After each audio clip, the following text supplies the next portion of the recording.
Many organisms pass their genes to their offspring through sexual reproduction. This begins when two gametes unite to form an embryo that is genetically unique from the parent organisms. The embryo then grows into an adult who in turn passes their genetic information on to their own offspring. Gametes are formed through a process called meiosis. The cells that undergo meiosis to produce the gametes are called germline cells. In diploid organisms, germline cells have two copies of each chromosome. Germline cells undergo meiosis to produce haploid gametes, which only have one copy of each chromosome. These haploid gametes fuse to form a diploid embryo that grows into the adult. Meiosis is just one step in the life cycle of a germline cell. Similar to mitosis, the cells also pass through the interphase, G1, S, and G2 stages before they enter meiosis. The DNA inside a germline cell is duplicated before meiosis begins during the S phase. The duplicated germline chromosomes are called sister chromatids. These chromatids remain attached to each other until the second cell division event in meiosis. There are two cell division events during meiosis. The first division, meiosis I, results in two unique daughter cells that have half the amount of DNA as the parent germline cell. The second division, meiosis II, results in four unique haploid cells that only have one copy of each chromosome. These haploid cells are the gametes that could go on to produce an offspring through sexual reproduction. Let's look more closely at each of the division events. Meiosis begins with prophase I. In this stage, the DNA condenses to form chromosomes. Here we see the duplicated sister chromatids joined together at the centromere. They stay fused at the centromere throughout meiosis I. Next, each pair of homologous chromosomes undergoes synapsis to form a complex involving two pairs of sister chromatids.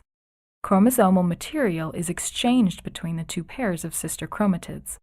This event is called recombination, or more commonly, crossing over. After crossing over, the sister chromatids for each chromosome are no longer identical to one another. This is one of the reasons why no two siblings, aside from twins, are genetically identical. There are several more key steps in prophase I. The nuclear membrane begins to break down. Then, the two centrosomes migrate to opposite ends of the cell and microtubules appear. The microtubules then attach to the chromosomes. The next phase of meiosis I is called metaphase I. Here, the synapsed chromosomes align at the equator of the cell. The chromosomes align randomly, which results in different combinations each time meiosis occurs. The next phase is anaphase I. During this phase, homologous chromosomes separate and migrate to the two poles of the cell. Importantly, the sister chromatids remain attached at their centromeres. The final steps of meiosis I are telophase I and cytokinesis. Here, the cell divides into two daughter cells. Each of these two cells now undergo meiosis II. Meiosis II is similar to mitosis. The first stage of meiosis II is prophase II.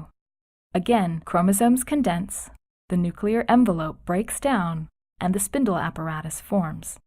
The major difference between prophase II and prophase I is the fact that the daughter cells have only one copy of each homologous chromosome. So in prophase II, there is no synapsis of homologous chromosomes or crossing over. In metaphase II, the chromosomes align at the equator of the cell. Again, the alignment is random. Since the sister chromatids are no longer identical, there will be many different possible ways for these chromosomes to align. In anaphase II, the sister chromatids are pulled apart as the microtubules shorten. Also, the ends of the cell are pushed farther apart as microtubules elongate. In telophase II, the nuclear membrane reforms and the cytoplasm is divided into the two haploid daughter cells. This division is called cytokinesis.